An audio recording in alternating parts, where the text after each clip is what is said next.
Here, I got a little trade for you here, Scott. Hold on. D'Angelo Russell is going to the Minnesota Timberwolves. That's a huge win for the Wolves. You know, it made perfect sense for the Timberwolves. With the first pick in the 2020 NBA Draft, the Minnesota Timberwolves select Anthony Edwards from the University of Georgia. Everything's Coming Up Timberwolves presents the GM Corner with Chris Emerson. All right, this is Chris Emerson on the GM Corner. Today we're going to be talking about the Cam Reddish trade, and I'm going to touch a little bit about how that might be interesting for Wolves fans and kind of how we might play along the same lines. First, to talk about the Cam Reddish trade, it was interesting to see the Knicks make this move since they're historically kind of a build around vets kind of team.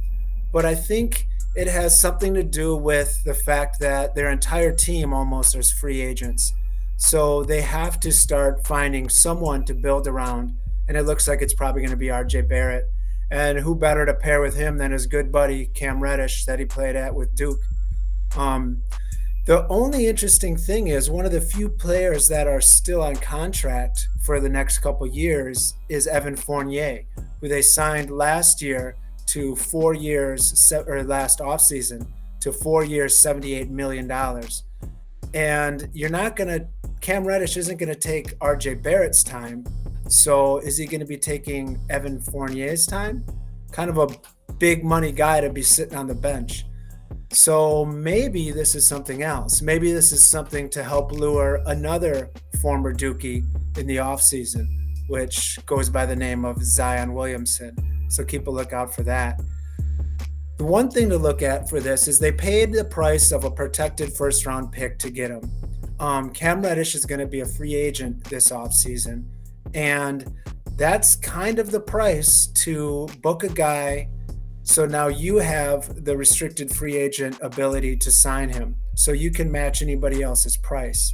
That's something that the Timberwolves might be interested in doing. Same kind of thing we did with Beasley when we made the trade with Wiggins and Covington and all that when we brought Beasley from Denver. Something that we might look for is doing the same thing. Rosas was never a big fan of free agents. He didn't think that Minnesota was really going to be a destination that you could grab free agents.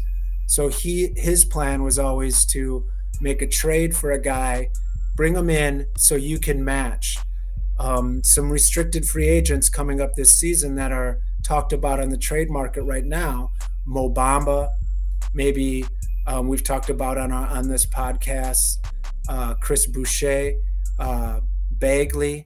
One guy that I'm interested in is Delon Wright, who's a point guard / shooting guard from Atlanta. All those guys are all kind of around the $7-8 million range. And two guys that we have that we could trade to match those contracts would be Okogie and Layman, who are both free agents next year. So if we add maybe some second round picks, we've got 3 of them in this coming draft, or maybe a future first round pick. The first one we can trade is not this year's, but next. We might be able to bring a guy like Mo Bamba here, who they say a future fit first is the asking price. So if we bring him in, now we don't have to battle other teams in free agency. We just match what the offer is. So just an idea, we could maybe move the same way the Knicks move to bring a guy in before he hits free agency so we can lock him up at a price that we like.